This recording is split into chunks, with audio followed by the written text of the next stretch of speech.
Hello guys, നമ്മളിന്ന് ചിരട്ട വിറ്റ് പൈസ ഉണ്ടാക്കിയിരിക്കുകയാണ് കേട്ടോ. രാവിലെ ഇങ്ങനെ ഓരോ ജോലികളൊക്കെ ചെയ്തുകൊണ്ടിരുന്ന സമയത്താണ് ഈ ആൻറ്റി വന്നിട്ട് ഇങ്ങനെ ആക്രി ഉണ്ടോ എന്നൊക്കെ ചോദിച്ചത്. അപ്പോൾ കുറച്ച് കുപ്പികൾ കൊടുക്കാം എന്നുള്ളതിലായിരുന്നു ഇരുന്നത്. അപ്പം വന്ന് ഇത് കണ്ടപ്പോഴത്തേക്കും അവർക്ക് ചിരട്ട എടുക്കുമെന്ന് പറഞ്ഞു. അപ്പോൾ പിന്നെ ഞാൻ വിചാരിച്ചു എന്നാൽ പിന്നെ നമുക്ക് കൊടുത്തേക്കാം. കഴിഞ്ഞ ദിവസം ഒരാൾ പറഞ്ഞതേ ഉള്ളൂ 1 കിലോ ചിരട്ട 35 രൂപയൊക്കെയാണെന്ന്. പക്ഷേ ഇവർക്ക് അങ്ങനെയല്ല കേട്ടോ. ഒരു ചിരട്ട 1 രൂപ എന്നാണ് പറഞ്ഞത്. എന്നാലും അത്യാവശ്യം 2 ചിരട്ടയൊക്കെ വെച്ച് 1 രൂപ അങ്ങനെ കണക്ക് കൂട്ടി അങ്ങനെയൊക്കെയാണ്. എന്തായാലും കൊള്ളായിരുന്നു പരിപാടി. ഇങ്ങനെ നമ്മൾ ചിരട്ട കൊടുത്ത് പൈസ വാങ്ങിയിരിക്കുകയാണ്.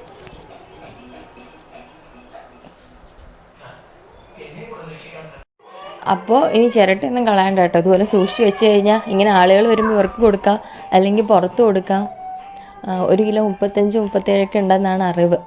അപ്പം അങ്ങനെയൊക്കെ ആണെങ്കിൽ ഇപ്പോൾ തേങ്ങയ്ക്കൊക്കെ വില കൂടിക്കൊണ്ടിരിക്കുന്ന സാഹചര്യത്തിൽ നമുക്ക് ഇങ്ങനെയൊക്കെ ഇതിൽ നിന്നൊക്കെ ക്യാഷ് ഉണ്ടാക്കാൻ പറ്റുമെങ്കിൽ അത് അത്രയും നല്ലതല്ലേ. അപ്പോൾ ഇന്നത്തെ വീഡിയോ ഇത്രയൊക്കെ ഉള്ളൂ കേട്ടോ.